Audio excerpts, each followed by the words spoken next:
कि मर्जी से न शादी भइल आज मर्जी रहे घर के कि मर्जी से न शादी भइल आज मर्जी रहे घर के ए राजा जहिदानता ए राजा जहिदानता मर जाई दीवाना नहीं हार के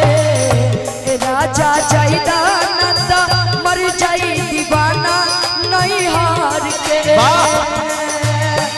मर्जी से न शादी भइल मर्जी से न शादी भइल मर्जी रहे घर के राजा जहिदानता राजा जहिदानता मर जाई दीवाना नहीं हार में राजा जहिदानता मर जाई दीवाना नहीं हार में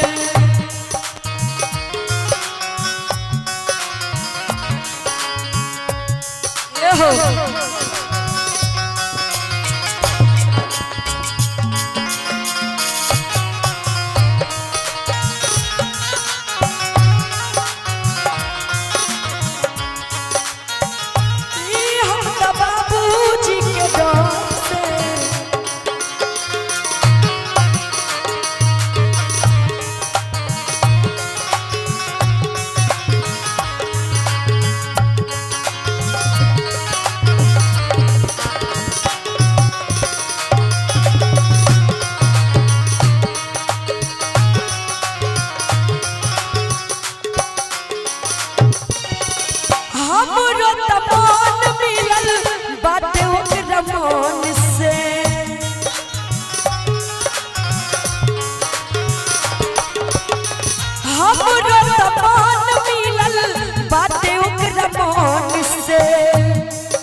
बचपन से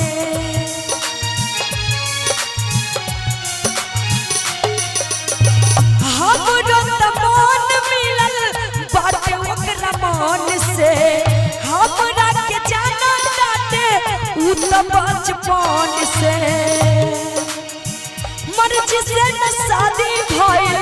मर्जी से न शादी भइल बाकी बाबूजी के डर से ए राजा जहिदानता ए राजा जहिदानता मर जाई दीवाना नहीं हार में ए राजा जहिदानता मर जाई दीवाना नहीं हार में ए राजा जहिदानता मर जाई दीवाना नहीं हार में ए राजा जहिदानता मर जाई दीवाना नहीं हार में राजा जहिदानता